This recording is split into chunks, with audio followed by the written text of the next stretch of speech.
Ciao a tutti, bentornati allo Scrigno del Calcio e alla rubrica settimanale Che fine hanno fatto. Questa è una storia e un ricordo che in parte mi avete chiesto, anzi proprio qualcuno di voi mi ha chiesto qualche settimana fa di parlare dell'Aquila, l'Aquila Calcio, squadra ovviamente dell'omonima città abruzzese, e in particolare di quello che purtroppo viene ricordato come il disastro di Contigliano, che racchiude un po' la parte più gloriosa della storia dell'Aquila Calcio. Poi andremo a vedere anche la parte un po' più moderna. L'Aquila Calcio che nasce a metà degli anni 20 e all'inizio degli anni 30 inizia, essendo in Serie C, ad avere le prospettive e ambizioni di salire in Serie B. Ci riesce alla fine della stagione 33-34, quando ottiene la sua prima storica promozione in Serie B.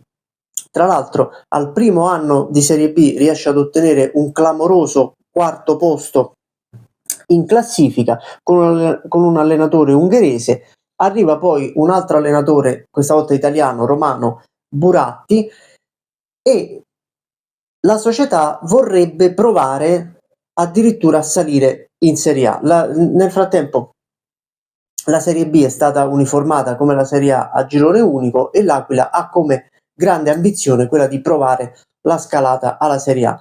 La cosa non riesce, anzi il campionato successivo è abbastanza deludente per gli abruzzesi nonostante le ambizioni. Poi la stagione 36-37 potrebbe essere davvero quella del rilancio o comunque dell'affermazione degli aquilani in Serie B. Invece il 3 ottobre del 1936 succede qualcosa di drammatico.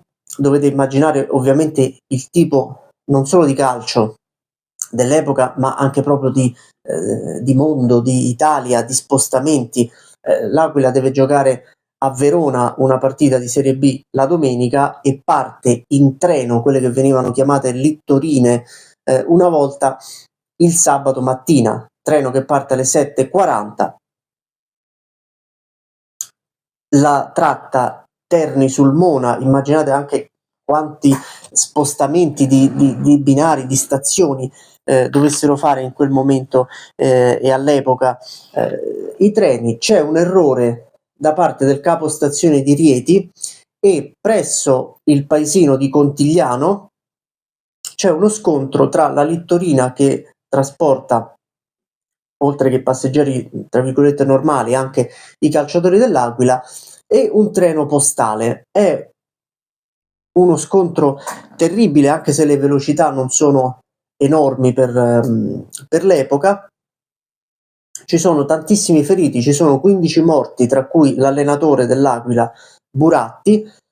Alcuni giocatori, addirittura un attaccante triestino che gioca nell'Aquila, Marino Bon, viene inizialmente dato per morto perché non si muove, sembra che non respiri. Il presidente dell'Aquila, quasi come a dargli un estremo saluto, gli mette una mano sulla fronte e si accorge che respira ancora, e quindi viene salvato da questo gesto quasi paterno del presidente. I feriti comunque sono tantissimi, molti dei giocatori dell'Aquila feriti non riusciranno più a tornare a giocare a calcio. La FIGC propone addirittura la salvezza d'ufficio per la squadra abruzzese. Con molta dignità la società invece rifiuta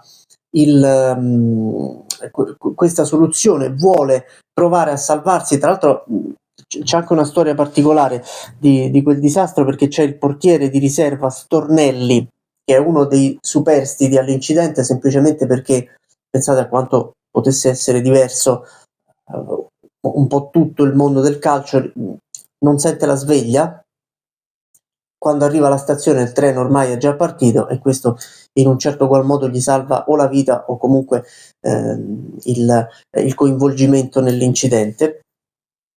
Come dicevamo, l'Aquila rifiuta la salvezza d'ufficio, vuole giocarsi il suo campionato con grande dignità, forse anche per distrarsi da quello che era successo. Viene riaperto il calciomercato esclusivamente per i rossoblù abruzzesi, che possono attingere agli svincolati o a giocatori in esubero da altre società purché non abbiano giocato mai in quel campionato. Il problema è che la squadra è un po' assemblata così, con scarti, con giocatori presi qua e là, la salvezza non arriva, attacco troppo sterile, l'Aquila retrocede in Serie C e da allora non riesce più a tornare in Serie B, vagherà tra Serie C dilettanti, avrà un picco nel 2000-2001. Pensate, io andai a vedere l'Odigiani L'Aquila a Roma, allo Stadio Flaminio. L'Aquila dominò la prima parte di campionato, il girone B della Serie C1, chiuse al primo posto il girone d'andata. Ricordo che c'era l'attaccante Di Nicola, centravanti Di Nicola, che segnava tantissimo, segnò anche in quella partita che finì 1-1, in cui l'Aquila non giocò però benissimo. C'erano tantissimi tifosi provenienti anche dall'Aquila, l'Aquila e Roma non sono lontanissime.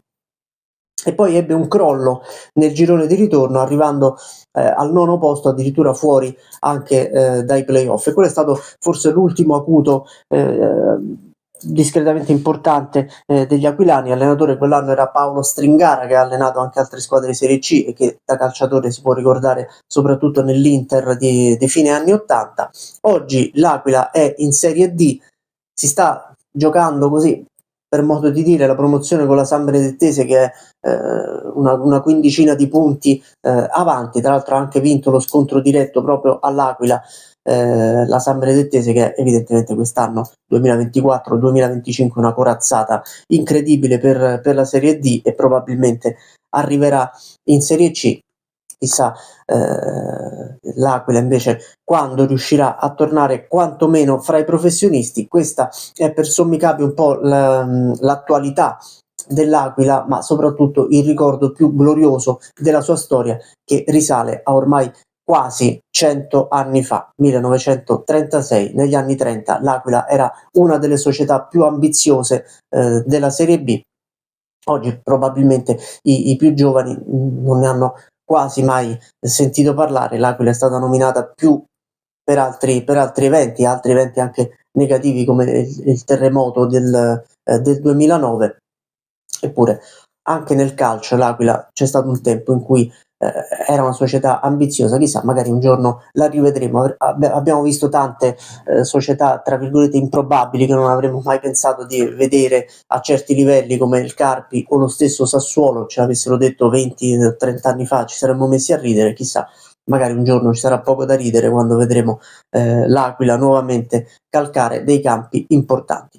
Seguite l'Aquila Calcio sui social, su Facebook, su Instagram, seguite anche noi, il Popolo del Calcio anni 90, su Facebook appunto e su Instagram, il blog Il Popolo del Calcio, e suggeriteci qualche squadra di cui volete sentir parlare e che vi manca da un po' di tempo. Io ve la racconto, come vedete questa storia ce l'avete in fondo suggerita voi e io ve l'ho portata. Ci vediamo domani, avanti tutta!